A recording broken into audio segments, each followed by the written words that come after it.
நாசாவால் முடியாததை Elon Musk செய்து காட்டியுள்ளார். சுனிதா மற்றும் அவரின் குழுவினரை மீட்டெடுத்துள்ளார். அவள் பெயர் சுனிதா வில்லியம்ஸ், நாசாவின் புகழ்பெற்ற விண்வெளி வீராங்கனை.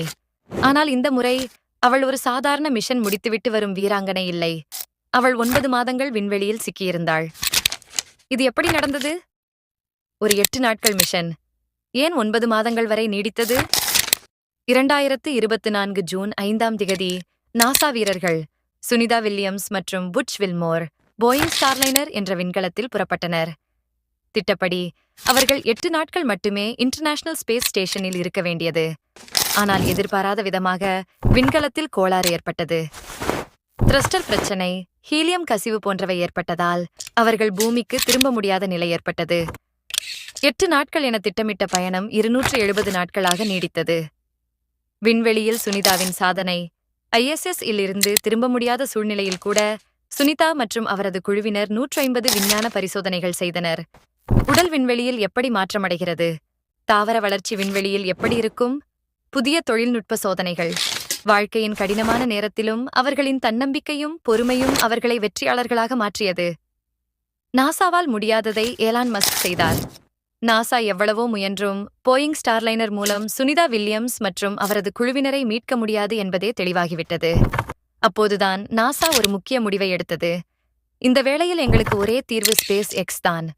மார்ச் 15, 2025 எலான் மஸ்கின் ஸ்பேஸ் எக்ஸின் ஃபால்கன் 9 ராக்கெட் புறப்பட்டது.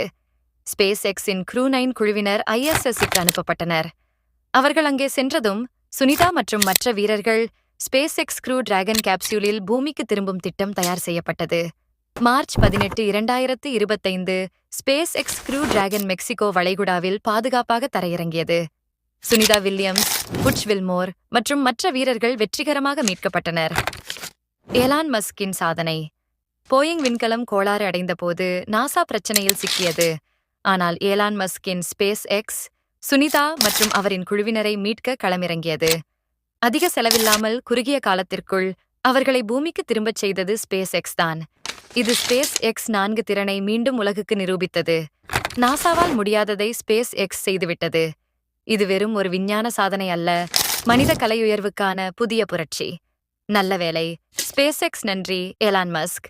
சுனிதா, நீ எங்கள் உண்மையான வீராங்கனை.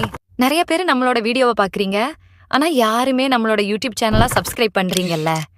பயோல் லிங்க் இருக்குது, கிளிக் பண்ண நம்மளோட யூடியூப் சேனல் சப்ஸ்கிரைப் பண்ணிக்கொள்ளுங்க.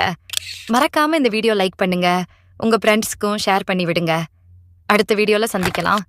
பை.